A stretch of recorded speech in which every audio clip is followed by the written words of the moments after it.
Il y a quelques mois, j'ai vécu un événement qui a complètement transformé ma vision du monde spirituel et de ce qu'est réellement le bien et le mal. Je m'appelle Isabella Simmons, j'ai 38 ans et je suis infirmière en traumatologie dans un service d'urgence très fréquenté à Los Angeles. Je suis mariée à David depuis plusieurs années et notre fille Maya, qui a 6 ans, est la lumière de nos journées. C'était un vendredi soir et j'étais de garde de nuit lorsque la situation aux urgences s'est intensifiée. Un grave accident de la route impliquant plusieurs véhicules s'était produit sur l'autoroute et tandis que les victimes arrivaient dans un état critique, je m'occupais d'un patient très grave. La pression était immense, mais la routine des urgences semblait quelque chose que je savais gérer. Cependant, à ce moment précis, tout a changé. Alors que je me précipitais pour aider un nouveau patient qui venait d'arriver, je glissais sur une flaque de sang sur le sol et, dans un mouvement brusque, je tombais en arrière. Le choc de ma tête contre le coin métallique d'un chariot de fourniture fut si violent que, pendant un instant, la seule chose que je pus ressentir fut une douleur intense et l'inquiétude visible sur les visages de mes collègues. Après cela, la mémoire s'effondre. Tout devint blanc. Ce n'est que plus tard que j'ai appris que j'avais subi une grave commotion cérébrale. L'impact était si fort que, pendant un moment, je ne pouvais pas distinguer ce qui était réel de ce qui ne l'était pas. Ce qui se produisit ensuite, cependant, est quelque chose qui a changé ma vie à jamais. Après le choc, mon cerveau a subi un gonflement sévère, ce qui a nécessité une intervention chirurgicale d'urgence immédiate. Pendant l'opération, quelque chose que je n'aurais jamais pu imaginer s'est produit. Mon cœur s'est arrêté.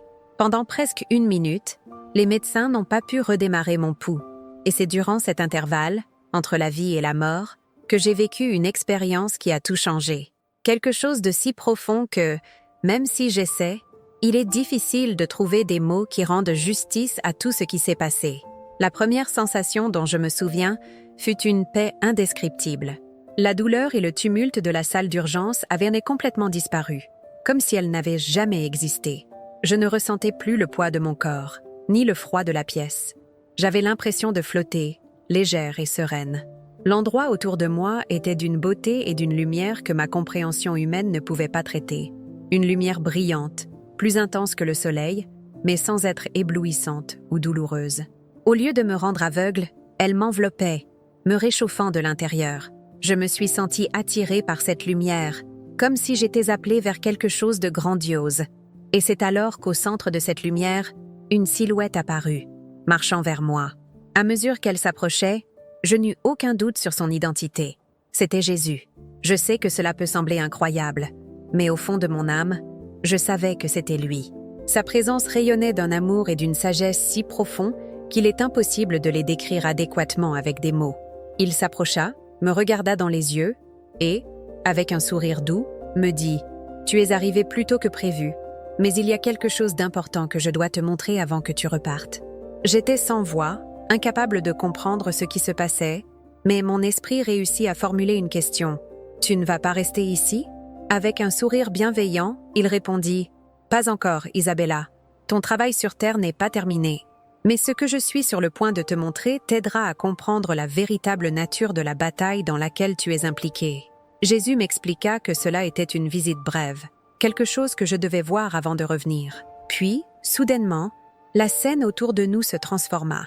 Nous n'étions plus dans ce lieu de paix et de lumière. Désormais, nous étions dans un environnement très différent, quelque chose que je ne peux décrire que comme le ciel. Mais il était bien plus glorieux et beau que tout ce que j'avais déjà vu. Je voyais tous ceux autour de moi chanter des louanges et émettre de la lumière. La musique était quelque chose de complètement différent de tout ce que j'avais entendu sur Terre. C'était comme si la joie elle-même se transformait en son et l'amour prenait forme en mélodie. Puis, Jésus indiqua un ange en particulier. Il était plus radieux que les autres, sa lumière était plus intense, et sa voix guidait le cœur céleste dans une harmonie parfaite, d'une beauté incomparable. Jésus me dit « Voici Lucifer, tel qu'il était autrefois. Observe attentivement, car peu de personnes ont déjà vu ce que je vais te montrer. » Je le regardais, et en effet, Lucifer était éblouissant. Il était difficile de décrire sa beauté. Il semblait être couvert de pierres précieuses, émeraudes, rubis, diamants, et elle reflétait la lumière dans des motifs éblouissants. Ses ailes étaient énormes, et brillait avec toutes les couleurs de l'arc-en-ciel. Mais ce n'était pas seulement son apparence qui m'impressionnait. Il avait un magnétisme, une force d'attraction qui faisait que tous ceux autour de lui se tournaient vers lui. Lorsqu'il chantait, je sentais comme si le ciel lui-même tremblait sous sa voix. Jésus expliqua que Lucifer avait été l'ange le plus élevé, la création la plus parfaite. Il était le gardien du trône de Dieu, le chef de l'hôte angélique, celui qui dirigeait l'adoration dans le ciel. Lucifer était le sceau de la perfection, rempli de sagesse et de beauté.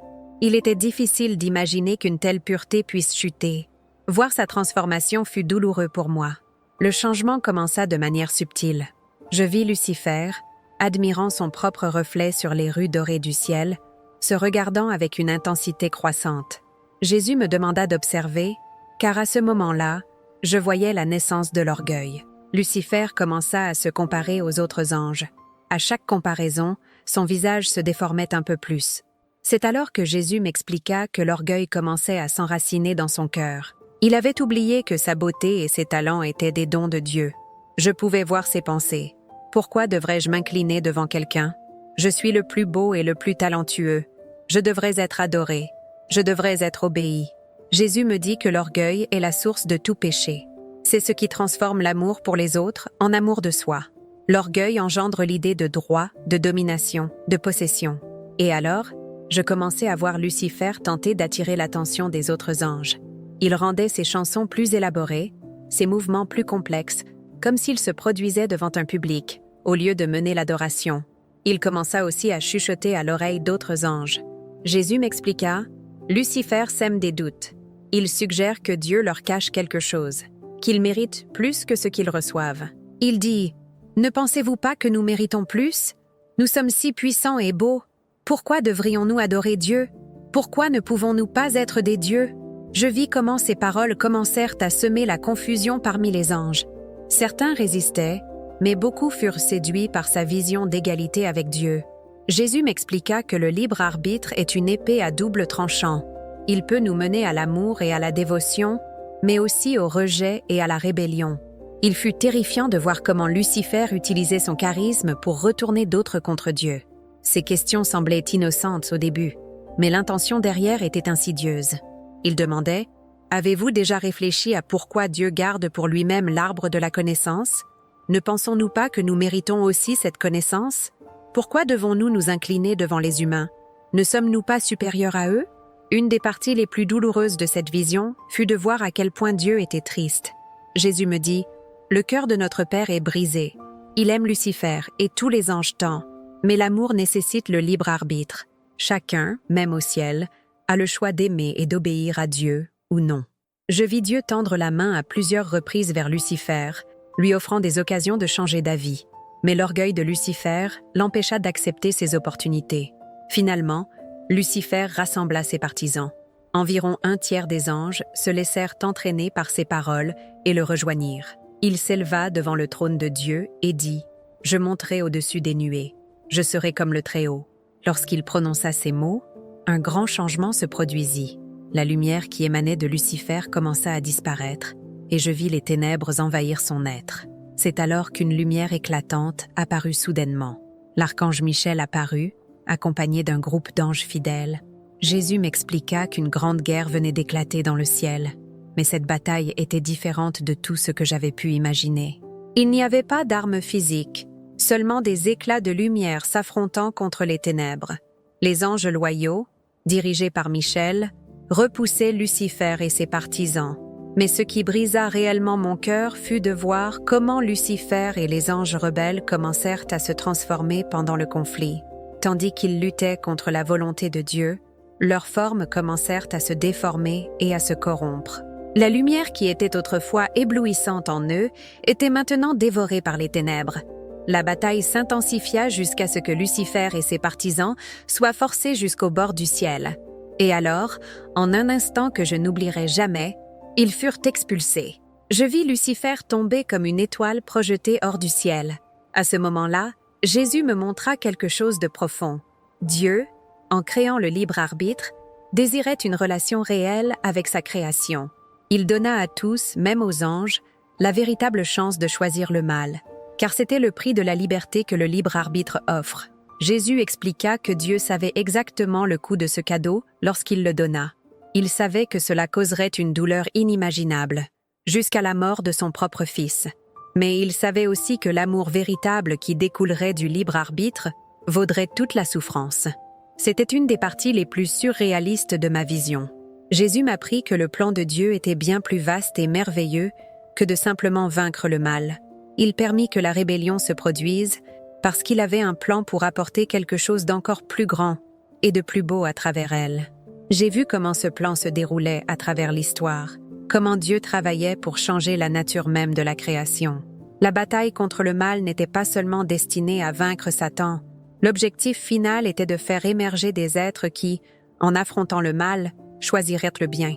Ces êtres, comme nous, seraient ceux qui connaîtraient le coût de l'amour et librement choisiraient le bien. J'ai également commencé à comprendre mieux pourquoi Dieu ne supprime pas immédiatement le mal. Il joue, si l'on peut dire, un jeu de longue haleine. L'objectif n'est pas seulement de détruire le mal, mais de créer des êtres qui, en affrontant le mal et en voyant combien il est vide, choisiraient librement l'amour. L'idée de l'enfer fut l'une des parties les plus difficiles de la vision à comprendre. Jésus me montra que l'enfer n'est pas tant un lieu où Dieu envoie les gens, mais un état d'être qui résulte du rejet de l'amour et du choix de l'égoïsme. Je vis comment le choix de Lucifer de rejeter Dieu le conduisit à un exil auto-imposé. L'obscurité qui le consumait n'était pas quelque chose que Dieu lui imposait, mais le résultat naturel de son propre rejet de la lumière. Jésus me dit, « Ce que tu appelles l'enfer est l'état permanent des personnes, qui, comme Lucifer, ont choisi l'amour-propre au lieu de l'amour. En fin de compte, ce n'est pas une punition de Dieu, mais la conséquence naturelle de leur choix. Lorsque je demandai à Jésus si Lucifer ou les anges déchus pouvaient être sauvés, il me donna une réponse complexe. Il me montra que l'offre de salut est toujours ouverte, car l'amour de Dieu ne finit jamais, mais les anges sont différents des humains. Lorsqu'ils font un choix, il est définitif d'une manière qui n'est pas la nôtre. Jésus expliqua qu'au moment de leur choix, les anges savaient tout ce qu'il y avait à savoir. Ils n'ont pas été trompés ni agi dans l'ignorance. Leur rejet de l'amour fut absolu et ne pouvait être inversé en raison de leur nature. Pour les humains, tant que nous vivons, il y a encore une chance de rédemption. Jésus me montra que chaque vie humaine est une série de choix qui nous rapprochent ou nous éloignent de l'amour. Le jugement dernier, en réalité, est la révélation des choix que nous avons faits tout au long de notre vie. Je ne m'attendais pas à ce que ce soit aussi difficile, ni aussi simple, de résister à la tentation et d'éviter le destin de Lucifer. Il m'enseigna que, pour échapper à ce piège, nous devons œuvrer pour être humbles et apprendre à aimer les autres. L'orgueil fut ce qui conduisit Lucifer à la chute, et il reste l'arme principale que l'ennemi utilise contre nous.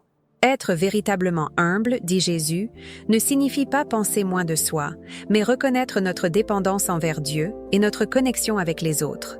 La véritable humilité consiste à être reconnaissant pour ce que nous avons, plutôt que de ressentir du ressentiment pour ce que nous n'avons pas.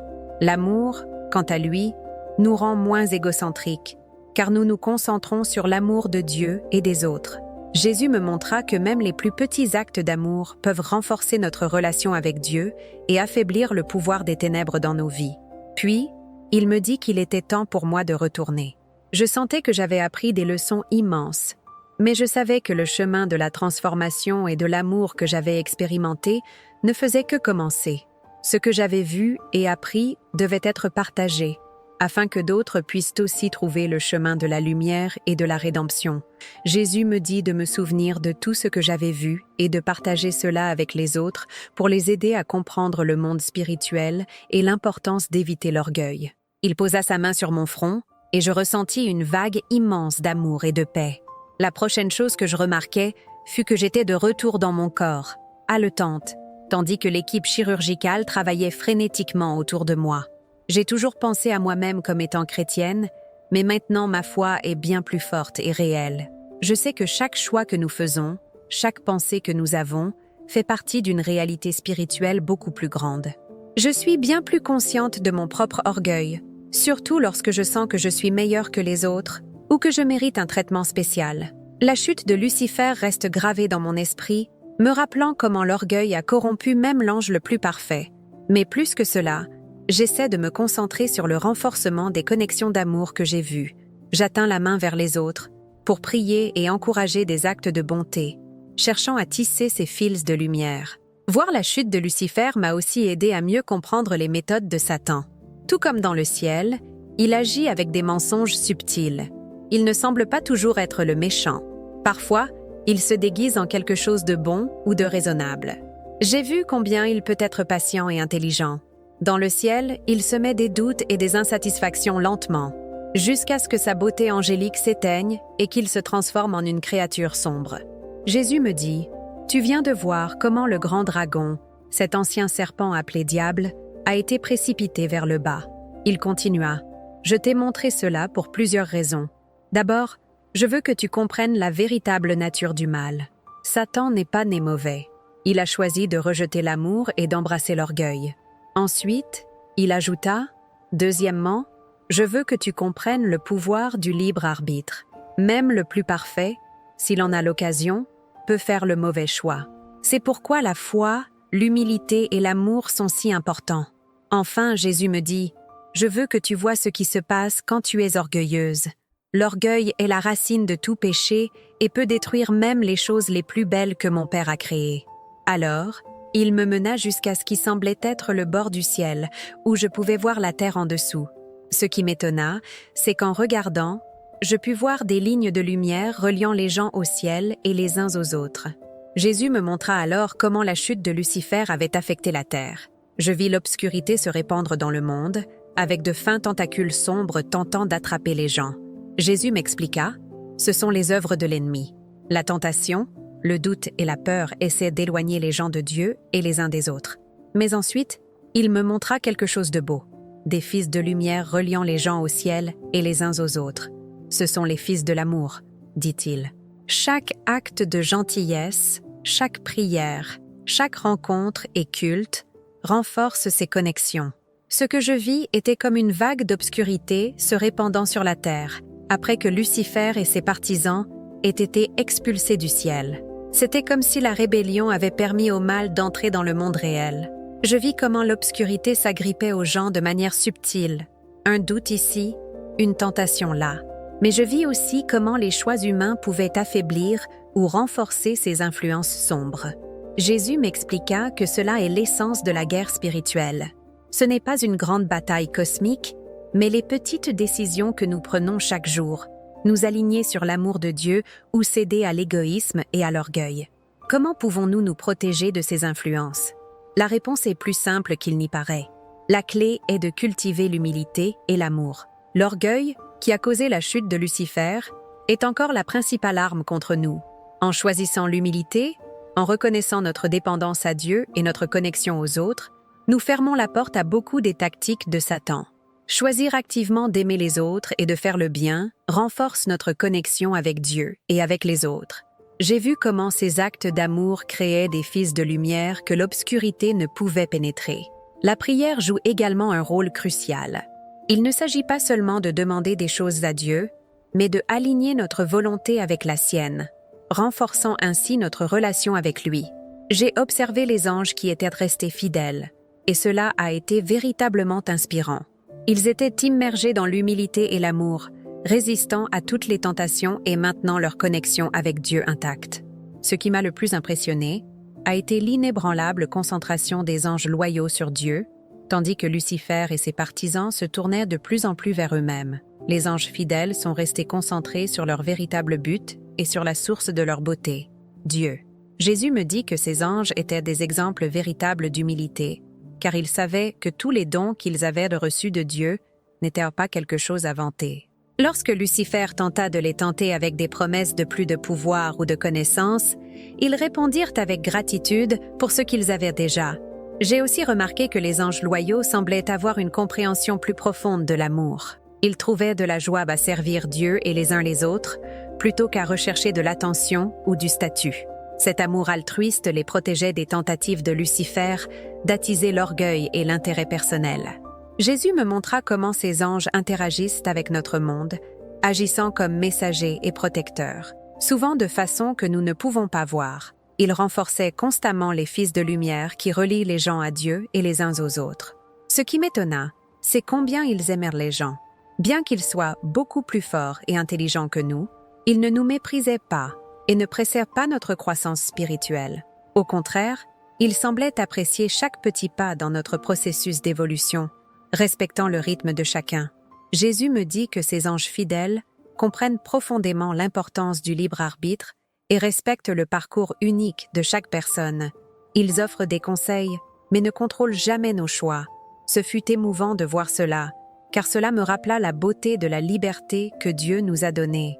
Ensuite, quelque chose qui brisa mon cœur fut lorsque Jésus me montra comment la rébellion de Lucifer envoya des vagues à travers toute la création, apportant la mort et la décadence là où il n'y avait auparavant que vie et croissance. Lorsque le péché entra dans le monde, la création fut modifiée. Je vis comment les catastrophes naturelles, les souffrances des animaux et même la souffrance humaine étaient des conséquences de cette rupture. Mais même dans ce scénario d'obscurité, Jésus me montra une lumière d'espoir. La création elle-même aspire à la rédemption. Je vis comment des actes d'amour et d'obéissance à Dieu pouvaient éloigner l'obscurité, non seulement des cœurs des gens, mais aussi du monde autour de nous.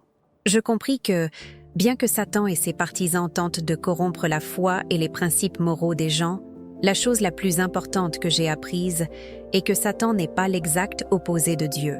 Il est un être créé, avec des limitations. Il peut tenter de tromper, mais il ne peut jamais forcer quiconque à pécher. Nous avons toujours le choix de suivre l'amour ou de céder à l'égoïsme. Jésus parla davantage de la manière dont Satan travaille dans le monde. Il me dit que l'outil principal de Satan est la tromperie. Tout comme il s'est trompé en pensant qu'il pouvait être égal à Dieu, il cherche maintenant à tromper les gens. Jésus me montra comment Satan et ses anges déchus, qui sont maintenant des démons, déforment la vérité pour faire apparaître le mal comme étant bon et le bien comme étant mauvais. Ils sèment des mensonges, réveillent l'orgueil et la colère, et tentent d'éloigner les gens de Dieu et les uns des autres.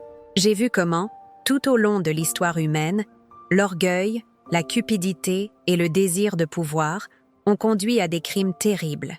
Mais j'ai aussi vu comment des actes d'amour, de sacrifice et de foi ont lutté contre les ténèbres. Jésus m'a dit que la bataille que j'ai vue dans le ciel se poursuit encore sur terre, mais pas avec des épées ou des armées célestes. Elle se déroule dans les cœurs et les esprits de toutes les personnes. Jésus m'a montré quelques aperçus de l'avenir, mais il a clairement indiqué que ce n'était que des possibilités, pas des événements définis. Il m'a expliqué que l'avenir dépend des choix que les gens font en réponse à l'amour de Dieu. Le but final de l'histoire est que tout soit résolu avec Dieu, mais le chemin pour y parvenir peut être lent et pacifique, ou être rempli de chaos et de douleur en fonction des choix humains. Je suis convaincue qu'à la fin, l'amour l'emportera. Cependant, le chemin jusqu'à là dépend des choix libres que nous faisons. En tant qu'enfant de Dieu, chaque acte d'amour accélère le jour où tout sera renouvelé. J'ai vu des aperçus de ces événements, mais ils n'étaient pas physiques. Ils semblaient davantage comme une ouverture de la réalité, comme si le royaume spirituel devenait soudainement visible pour tous, révélant comment tout est vraiment. Le jugement, alors, n'était pas comme le concept traditionnel que nous connaissons. Ce n'était pas une audience formelle, mais une démonstration finale de la véritable nature de chaque personne, forgée par les choix qu'elles ont faits au cours de leur vie. Ceux qui ont grandi dans l'amour et la connexion gravitaient naturellement vers Dieu, tandis que ceux qui se sont livrés à l'égocentrisme ne pouvaient pas supporter l'éclat de l'amour divin. Jésus m'a dit que le jugement n'est pas quelque chose qu'il impose, mais le résultat inévitable du choix de chacun. Accepter ou rejeter l'amour. J'ai appris que le véritable amour, celui qui est humble et sincère, est la force la plus puissante de l'univers. C'est ce qui maintient tout unifié et donne un sens à la vie. Lucifer est tombé parce qu'il s'est éloigné de l'amour, se tournant vers lui-même.